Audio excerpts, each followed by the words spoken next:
What's up, friends? Welcome back to Open Everything.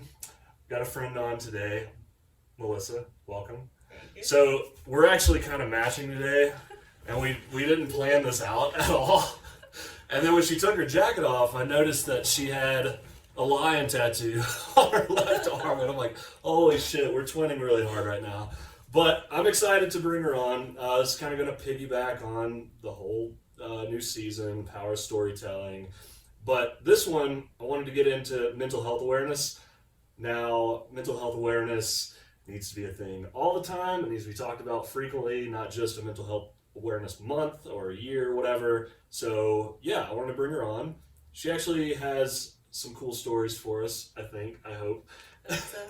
And I wanted to share one of those stories, or actually, talk with her about her experience through this. So stay tuned till later. That we'll get to that. But welcome. Thank you. Yeah. Happy to be here. Good. Yeah. Yeah. So tell us a little bit about mental awareness. What's it all about? I mean, everybody probably has an idea of what it is, but I think we were talking earlier about like just relationships and social media and how those things can affect our mental capacity, awareness, all those things. Yeah. So, So I think that, when you're thinking about your different behaviors, if we call people neurotypicals that don't have, any mental illnesses or any type of anxiety, depression, whatever. And I think that it's that awareness as you're growing up or even later in adulthood where you start to realize, my behaviors don't match other people's. I don't respond to situations the same way that others respond, so what's the difference here? Not what's wrong with me, you never say that, but what's different about me and where did this stem from? yeah. Yeah. Because I have those questions of like, sometimes feeling alienated because I'm pretty far out there, right? But it's like, why does this rationally make sense to me and that other person isn't behaving the way I want them to? Yeah. So that expectation leads to my disappointment, Yeah. right? And isn't that the gist of it all? Yeah. I've never heard of neurotypical because I feel like those people are so flashlight mentality, stuck in a box kind of thing, which is a problem in itself too. And some people that are neurotypical do understand that other people don't respond the same way, and that's also some self-awareness in their own. I even just asking friends, when I was recently diagnosed with BPD, borderline personality disorder, PTSD, anxiety, and ADHD, and I realized how strong my feelings and anxiety were. Even when nothing's going on, I just feel like there's this weight on top of me, and I just feel like I need to worry about anything or something, or, and nothing's wrong. And so I was just sitting around a table. I was on a ski trip with a bunch of friends, and I was just like, hey, everybody stop. I need to ask you, does everyone here experience anxiety for no reason? And most of the people, like 5 out of 6, were like, well, I experience anxiety when I'm about to give a talk or about to present something or, doing something important, taking a test, but it's not really the same. That's normal human behavior to just, be a little worried. And then, So. Do you think that's caused from, my dad always like instills the worst case scenario in me, and I hate it because that's or liability insurance or car insurance or health insurance. Like, what if these things happen? Yep. And I've always said like there's different levels of anxiety or any kind of disorders or behavioral patterns or whatever, right? It's all under a broad umbrella of self understanding, self-awareness, I guess. I mean, I've seen a lot of people who are, let's just say, insecure, that their anxiety is probably self-loathing most of the day. Yeah. Generalizing. A lot of my anxiety is, I should have been further along in my career by now. I'm smart. Yeah. I don't have a girlfriend. Why are my friends married? That stupid kind of bullshit. But it's obviously, I think, under the umbrella of anxiety. Like, it is normal to have these thoughts, right? Yeah, especially because there's all this social pressure and, growing up, magazines, movies, whatever, the rise of social media, like MySpace really, I think, did it for me. It's just like, whoa, there's all these people out there and they're doing so much better than me, or they're happy, and Top 8. yeah, exactly, yeah. So I wasn't on your top 8, right? Yeah, making other people anxious they're not on your top 8. It's like, why? I'm your best friend. And I just think that because it's not only self-awareness, right? It's also being aware of other people and their impact on you. So your dad, like my mom, has like extreme paranoia. And even the other day, she just said something to me like, well, what about this? And I was just like, why are you making me paranoid right now? Yeah. Like, everything's fine. And even that self-awareness and that awareness that other people have like an impact on how you feel, it's just kind of, It kind of sucks, right? yeah, it sucks. Well, and we were actually going to talk about social media and its impact on that. Yeah. I'm definitely self-proclaimed ADHD now, because the TikToks and the Instagram reels and the likes and the dating apps in the past and whatnot. It's like, I need this stuff now, and I recognize that most of what I do is try to get off of the phone. Like my sauna times, my workout times, I'm on do not disturb. Like I need to woosah.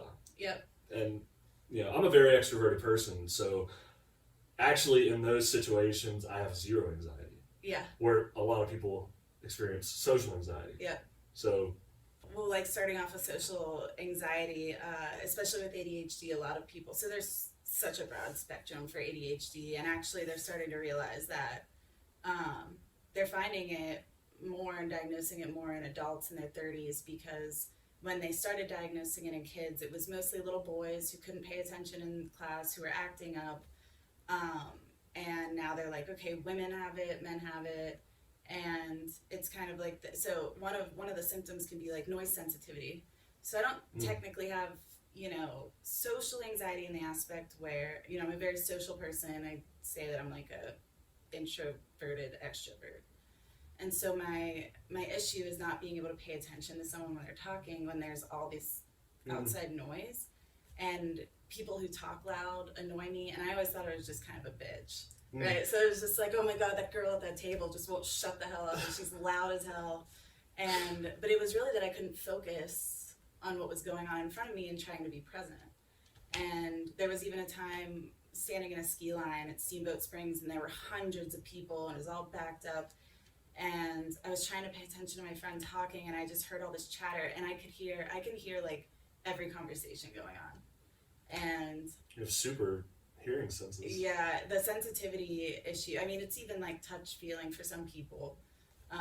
And so intimacy can be an issue when you deal with that. But yeah, I was standing there and I was like, you guys, do you hear all this? It sounds like birds chirping. And I even like had to cover my ears, and they're like, no, what's wrong with you? Yeah.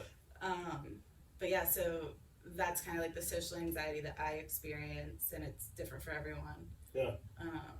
So I don't know if you have any sensitivity to anything.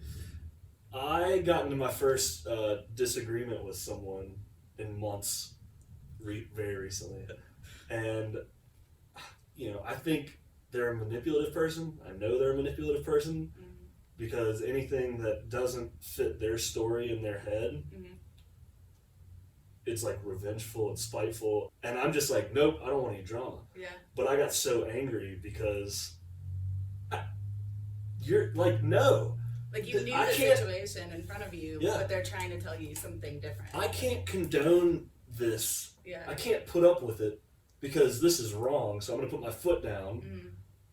But also that gets me in trouble and gets me talking about it later on. So that's like an anxiety of like, did I handle that correctly, or should I just like ghost it? Which is, I don't like ghosting either. No. If you're talking about... I hate ghosting. Yeah, and that's another thing that could cause severe anxiety, especially amongst the relationship world now. If something doesn't work out, or if something triggers somebody or whatever, then it's easier to just like never respond to them again and move forward with your life. But all of these external variables are just like impeding everybody's brain. Yeah. Like, you're not alone if you overthink and overreact and shit like that. But Yeah, my thing to ghosting is I've actually, because it's an uncomfortable situation you have to put yourself in when you're telling someone, or you want to tell someone that you don't, find an interest in them. And I know there's a certain extent where, like, okay, you don't really know this person in person yet, so you don't owe them anything. But at the same time, it's like, we're human beings, so you don't need to say, oh, there's something wrong with you, I don't like you, but you can just say, hey, not really into it, whatever. And I've actually been forcing people into that uncomfortable situation, not only just for like to see what happens, see how they deal, but also just reminding them that I'm a human being. Hey, and I'm an adult. I can deal with this. Yeah. Like, people can deal with rejection, and if they're not rejected, if you're just dealing with ghosting, it's a different type of rejection where you're not dealing with uncomfortable. And how can you deal with that in relationships if you're not uncomfortable, or like you can't? Well, let's take this, I feel like, 3 different ways. Okay, I can say that I'm not interested, whether it's me or you. Yeah. Or I can ghost, which then you're going to develop a story in your head as to why, or Yeah. what if. Or then, I guess those are the 2 routes. Yeah. And if I do tell you, who is this person that I'm telling? Is that their 5,000th rejection in their life and they're on the brink of something? Or, I don't know. This That's is not all your just responsibility. Like, that's though. true. That's what sucks about it, is that like you want to take responsibility, but you also try to feel fine and know that you're just trying to do what's best for you, which is okay. It's so interesting because it's just subjective. Mm-hmm. Like, it's almost like avoiding confrontation, drama, excuse making. Like, it's like, I'm not attracted to you, or you pissed me off. I'm now pointing the finger, but it's really my problem. Yeah.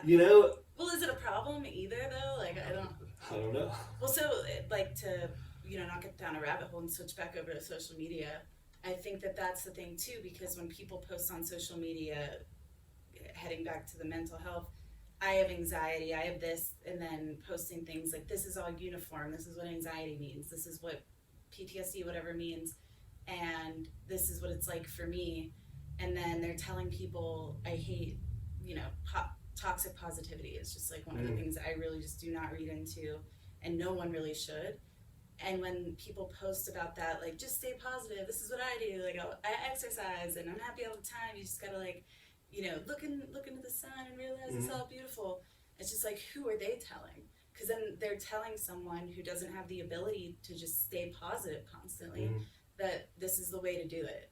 And don't be in uncomfortable situations, don't make yourself uncomfortable, just stay positive.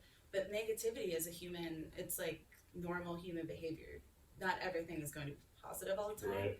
So you're just like sitting there, I would feel more uptight about that, just kind of freaked out, like, who am I telling, who is the person that I'm telling to just remain positive? Someone who's homeless, someone who's gone through really tough times that I haven't experienced, and I'm just like, well, your mindset's all wrong, you're just doing it wrong. Like, that's an interesting perspective. Yeah. Because I feel like sometimes I am that guy. Yeah. I don't post anything that's political or controversial, but I do post, like, believe in yourself.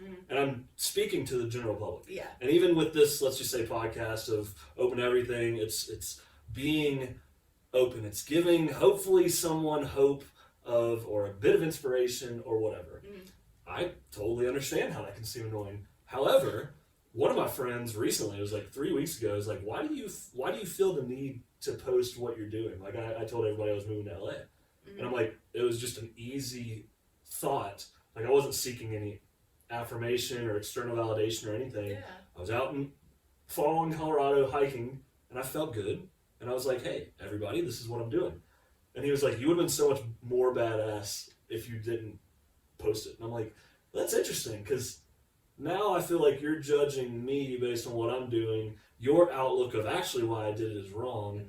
Then that's anxiety, right? Like, but then it's also, why are you, if you don't want to know what people are doing, or if you're going to judge them for doing something, telling the world that you're doing it, it's like, why are you on social media looking at stuff anyway? Because isn't it, I mean, like, you're the one bothered. Yeah. Whoa. Yeah. Yeah. So it's so many different, yeah. Well, do you think there are any healthy ways on how people can cope through their anxiety?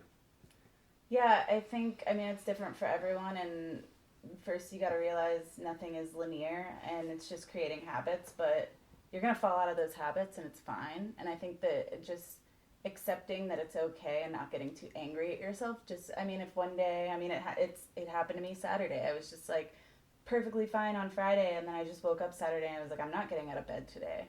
And so all day long I was a little anxious I wasn't, and then like I just kept reminding myself, this is okay. It's not linear. You know, shit's gonna happen, even if it's not anything that happens, but you just for some reason can't get out of bed, it's fine.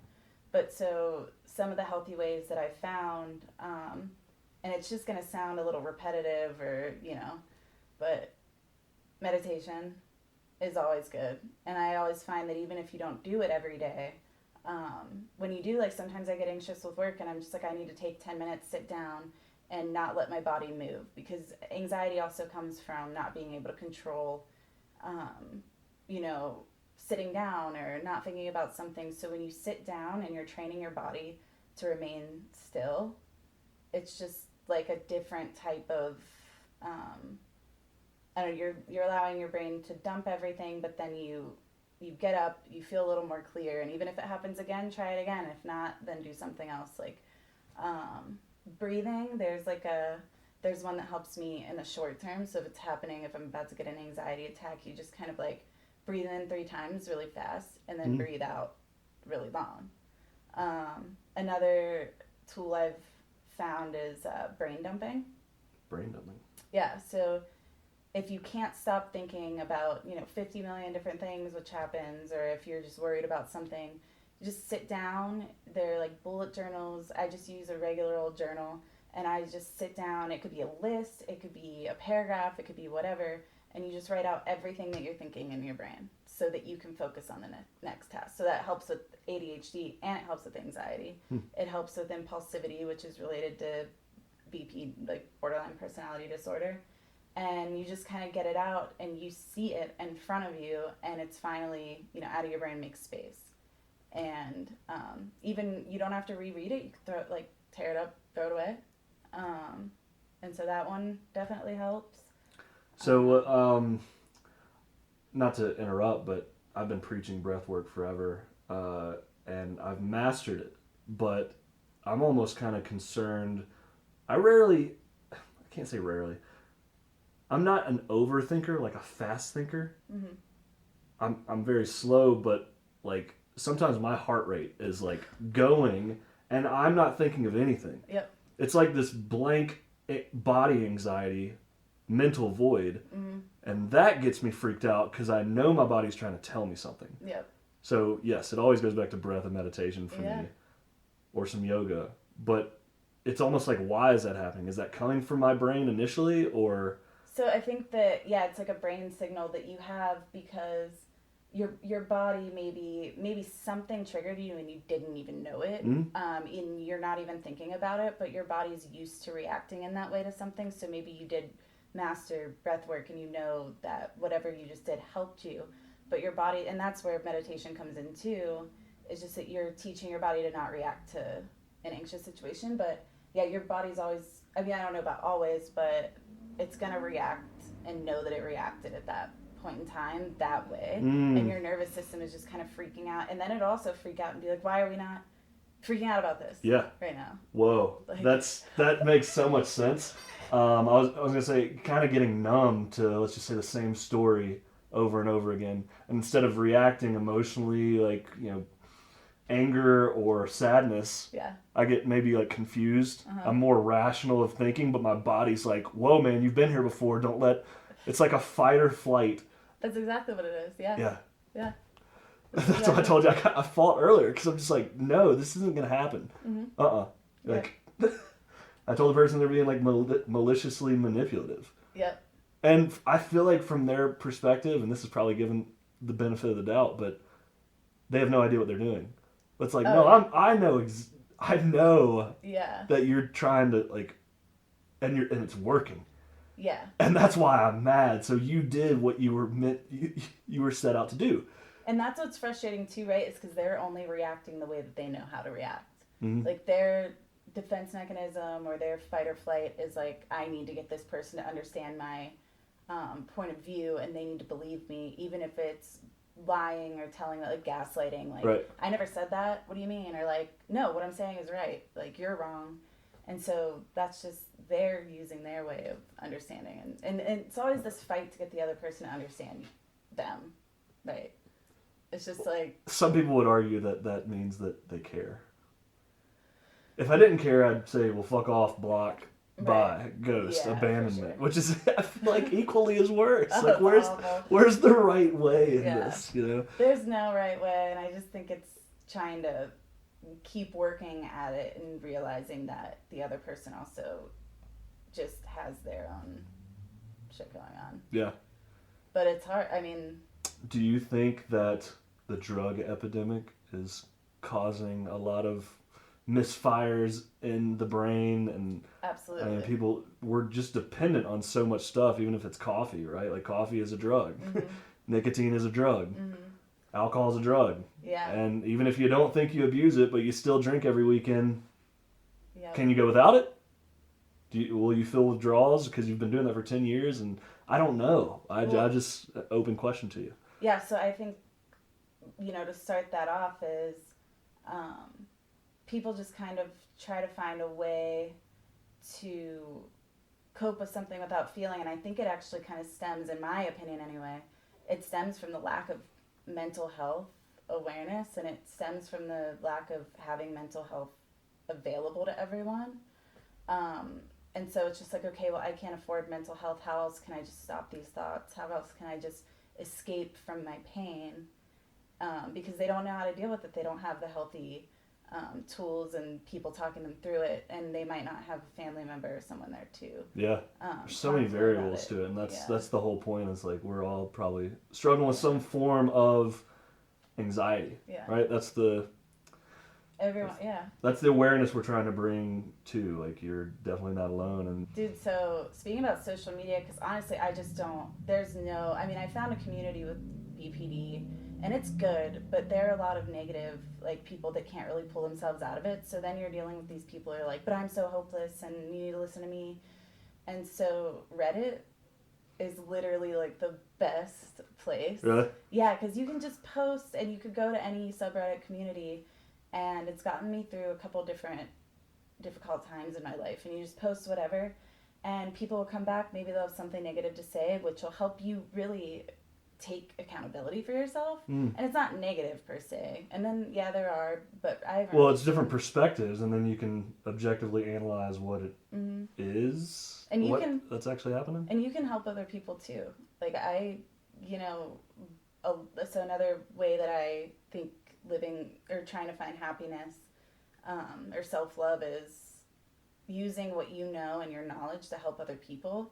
So it's like sometimes I don't even post anything, and I go on there and read, what is this person going through? And I'm like, oh, I know that scenario, and I know how I feel there. And if I just, like, someone the other day put on there that, why is it so painful for me to be ignored? My ex blocks me. He would go nights without talking to me.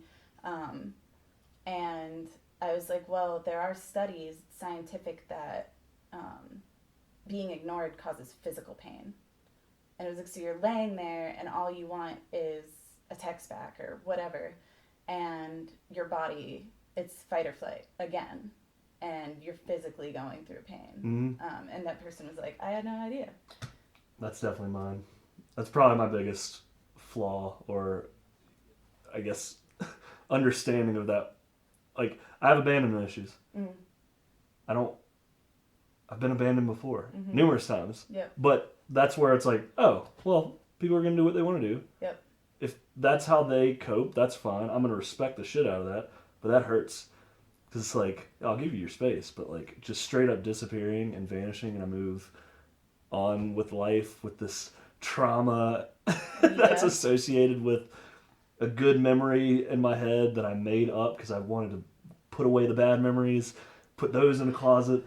Then it's a vicious cycle of relapse. And and I think it's because you said, it's the way they cope. So I didn't want to, earlier when I was like, oh, that's their way of coping, but you have to remember there are malicious, because you even said, oh, it's maliciously manipulating you. And there are malicious tactics, so it's not always a coping mechanism. Sometimes someone finds out that you have abandonment issues, and so when they want to hurt you or they feel hurt, they're gonna be like, this is painful for this person to be ignored, and I know that, and I'm going to exploit it.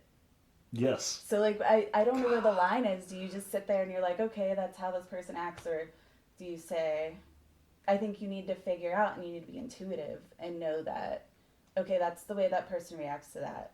But if they keep doing it and you start to realize that they're doing it based on, you've already communicated that makes you feel abandoned, then it starts to get malicious. Totally. Yeah. And I've done so much change in my life, but I could remember a time where I was about revenge. Like, you made me feel this way. I was always the blamer. You fucking did this. Therefore, I'm mad and I got to get you back. Mm-hmm. I'm not trying to hurt you probably in the same way, but there's going to be some, like, your day is going to be ruined. Yeah. Yeah. I have completely dropped that. I don't ever want to be malicious in that instinct anymore. But like I said, forgiveness is a big thing for me. But I'm not going to forget. Mm-hmm. So am I continuing to hurt that person by drawing that boundary where I don't want to text you every year? Yeah. I don't know. It's just, and then there's anxiety about that. It's so stupid. Yeah. It's all fucking relative. I know, and it's so hard to pull yourself out of it. It's just, and that, again, with the toxic positivity, it's just like, that doesn't work that way. I mean, not everyone's brain works that way, and it's just like, I don't want to do the same thing. I don't want to be thinking about what you're doing every 5 seconds. Yeah. I don't want to make sure that you don't forget me, because I need to move on. Well, see, I learned something today. I knew toxic positivity was a thing. And even though I post maybe once a month, I don't even post that much. Yeah. It usually is positive, and it's usually like exerting whatever that vibe is that I'm feeling on that day. Now, are 90% of my days good? Yeah. Mm-hmm. But do they all consist of overthinking? Yes. Yeah. And what ifs, and sometimes living in the past? Yeah. Or being caught in the hypothetical desire of what my future is? Mm-hmm. None of those are right now. And I think it's that like pure bliss right now where I'll get confident enough to post to the world, and I'm just going to say, I'm sorry, guys. She put me in my place today. Well, no, I mean, see, you're opening up and you're saying, yeah. You're admitting that you do feel negative emotions, which we were talking about earlier, that's okay, that's human emotion. And that's where I think that's what I'm saying in toxic positivity, is not admitting that you feel negative emotions and it's okay. So if there are these influencers out there, if there are these, health coaches out there that are just like, hey, read my book, be positive, there's never the dialogue of, be positive, that's totally fine, I'm having a great day, you should have a great day, wake up and be happy and thankful. But it's okay to feel negative. It's okay to, because it's feeling your feelings. If you're just saying, it's not okay to feel negative. It's not okay to be negative towards someone else. I wonder if they have any idea that their target market, they're still making someone feel like that. Yeah. Because if anything, I see it as just like hey, I'm so positive. You follow me. You kind of want to be like me. Buy my book. Yep. And all it is. And they have no fucking idea that it's like coming off the wrong way. Yeah. And all the book is just the same shit over and over from their posts. And so this person doesn't actually get the tools to cope. Because to become that positive person, to wake up and be grateful, you need to find tools to get you there. It's not going to happen overnight. And yeah, I don't know if they know what they're doing. Well, 2 of your very healthy ways are 2 of my very healthy ways. And again, I've been pumping this out forever. Yeah. But yeah, the idea of yoga and breath work and writing things down that you want or what you're putting out into the world, what you want to get back, all this stuff. I mean, my book, and I haven't gone too much into it because I want people to buy my book. It's not this is what it is. Mm-hmm. It's a hell of a lot of stories that, in my opinion, are very well written, very in depth. They build a visual, but it's learning through experience. Mm-hmm. And I've experimented with drugs. That's helped opened my mind tremendously. The good drugs, the plant medicines, and Of the course. psychedelics and whatnot. Yeah. But that's another reason I wanted to bring you on, is to talk about what's this new therapy that's going on for PTSD. Yeah. So ketamine is a really good drug that they have right now, and some of it's still in research, but they actually, and you can, it's prescribed through a psychiatrist.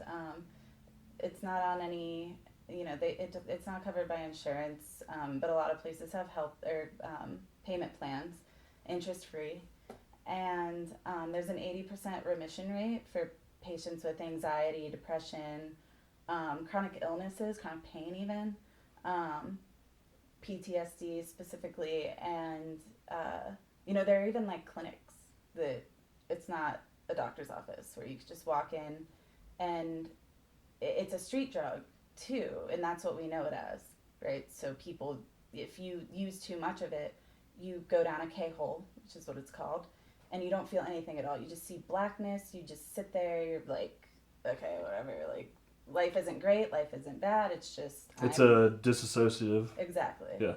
And so that's what people, their minds go to that, but so it's in a small dose form, and if it like the one that you can get through the clinics or through the psychiatrist is they administer it on a slow drip. So a nurse comes in, hooks you up to an IV, and it just drips and drips, and it gives you like the right amount at the right time, and it allows you, it blocks this thing called glutamate in your brain. And what that does when it blocks it is allow you to reform memories, because PTSD is brain damage. And that's what I specifically talk about, because that's what I use ketamine for. So when you go through a traumatic experience and you go through that fight or flight, your brain automatically says, don't remember this. Like, this chemical comes in, it blocks it, because you dissociate during a trauma most of the time too. So your brain is just like, I'm just not going to remember this. So when you're trying to remember what happened, or sometimes you're not even trying to remember the trauma, but you get flashbacks, you get fight or flight for no reason, anxiety at a certain time, you don't know you're being triggered, and late at night you're going to sleep, can't fall asleep, and your brain's just like, remember this trauma, remember it, and you're like, no, what is this, like, what am I looking at? And it's just fragments. So you have a good memory, you remember it all because your brain processes it correctly.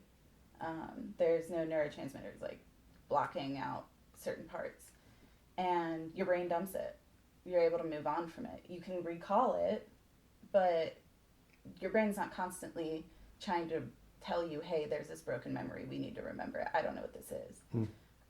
So ketamine helps fill in those gaps because it allows you to relive your trauma. It starts to repair those pathways in your brain, blocking that glutamate that's, fragmenting everything. And so you're just kind of sitting there, and you can see flashes. Sometimes it's kind of like, for me anyway, it was just kind of like a catalog. Just like, okay, don't stop there, good memory, okay, bad memory, what is this? Sometimes there's traumas that you didn't even know you had, and it'll bring it up. And it's painless when you relive the trauma, and it allows you to work through it and realize, okay, this did happen to me, and I'm okay now, I'm safe. I don't need to be in fight or flight all the time. And it's painless, but I did, wake up a few times or come back sometimes, and I was crying, but I didn't feel anything, and it was happy because I was just like, Was it a release? wow. Yeah, it was just releasing it all, and I think that's kind of that's what makes it so amazing. And my psychiatrist didn't push it on me, but he was like, hey, you have severe PTSD, and this is what I want to try with you. I mean, people that have been sex trafficked have used this. They put them through that, and they have been, it's phenomenal results. It gives you energy, your anxiety goes away in like as little of an hour afterwards, and then it can be up to 7 days, 14 days, whatever afterwards. And he was just kind of like, hey, you have this. This is something new we're offering. We work with this research hospital, and we're still taking data. So, they don't have a ton of research from it. And yeah, I was just like, you know what? Let's do it. I'm on so many different medications, which is something I never thought I would do. So, quick reference to the drug epidemic. Even after quarantine and everything, there are drug shortages, medication shortages, and people are being over medicated. And Damn.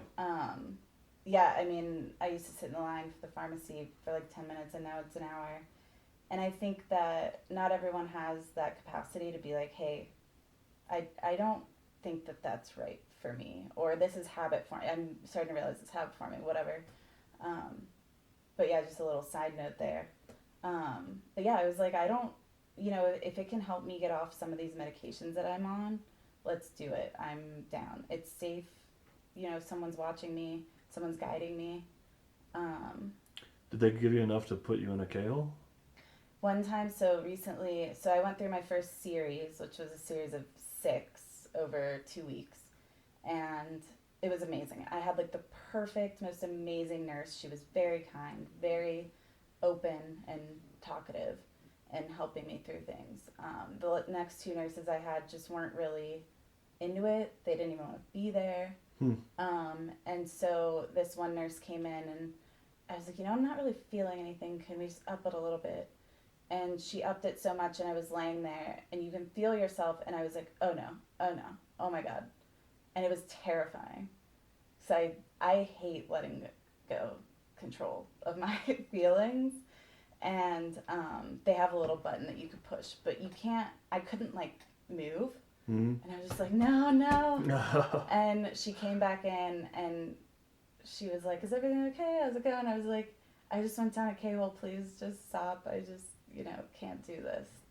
And so yeah, I did. It was not fun. That's wild. I've tried it a few times. My experience was a little different. It was the most amount of clarity that I feel like I've ever reached. Yeah. And when I say clarity, there was no emotions attached to memories.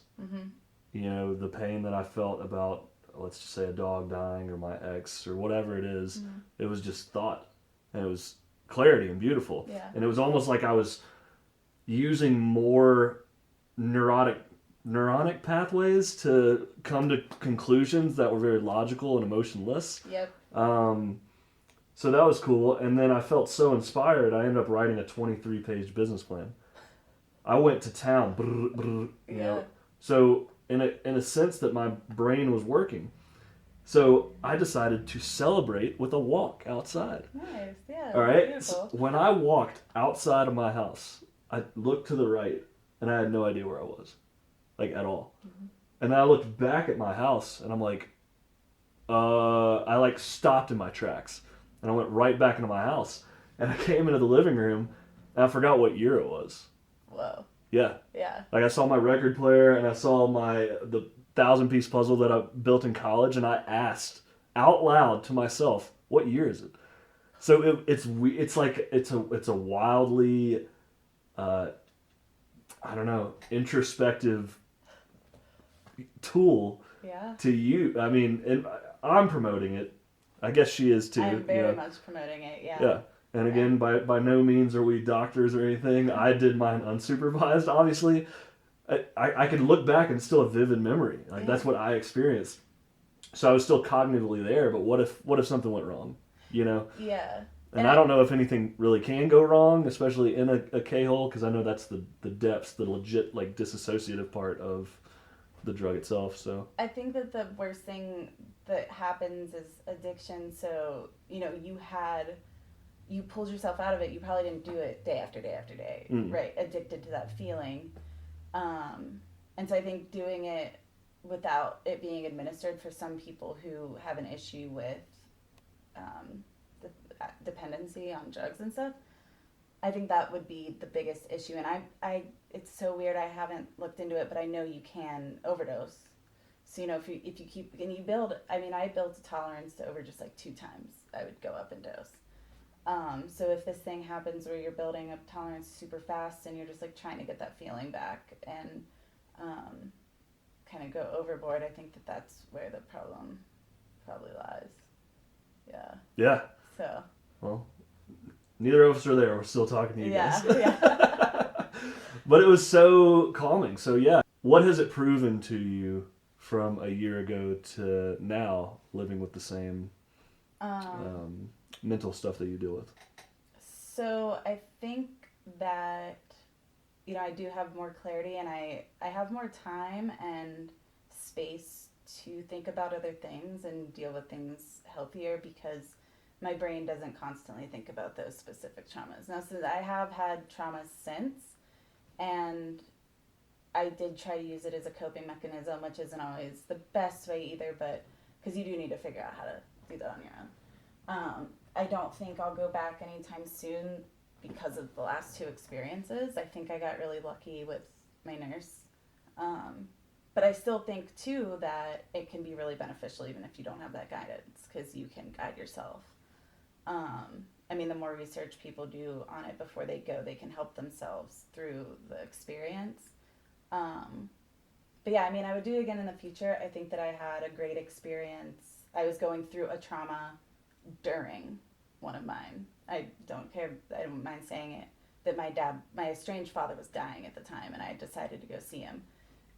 And I realized that when I was going through the process of grief and everything, it wasn't as intense. And I realized, too, that since then, my brain has not been overworking trying to, God, what happened when I saw him? Like, what did I say? It's just kind of like, okay, I know that happened, and release. Yeah. Yeah. So I just love it. I think it's like, Yeah. So it's not a doctor recommendation, but it's a experience promotion. Like me being a doctor? Both of us. Yeah. Well, yeah, but it, go to a doctor and see what they say. Well, yeah. Yeah. Don't do it the way I did it. Yeah. And then, and if you do, no judgment. No judgment at all, Yeah. honestly. It's been such a good thing in my life, and this was before I still don't know if I have PTSD. I probably do. I've been depressed numerous times. Yeah. I know what, that deep depth of despair and self-loathing and, shit-talking feels like. So I guess this is going back to my toxic positivity. And that's why we have these conversations, but keep your head up. Yeah. Believe in yourself. Yeah. If something's not working, try something different. What's the definition of doing the same thing and expecting a different result? Insanity. Insanity, it could be an addiction as well. Yeah. Unconsciously, oh God, just beating a dead horse. Whatever metaphor that translates into your world, make a change. Mm-hmm. And this is, like I said, a good place to start, along with psychedelics. Marijuana has been my thing since I was 16. Yeah. I know it gives a lot of people anxiety. If you find the right strain too, keep trying at it. I've been through that. Yeah. Ebb and flow. So. I used to tell people you got to be a guinea pig with your body. Oh yeah. Just because one strain didn't work or one guy loaded you a bong hit, and you took that and then you freaked out. Maybe try a bowl hit next time, or maybe get a little puff of a vaporizer. Yeah. But yeah, it was cool to talk to you. Thanks for coming on. Yeah, thanks for having me. Appreciate it. Awesome. Till next time.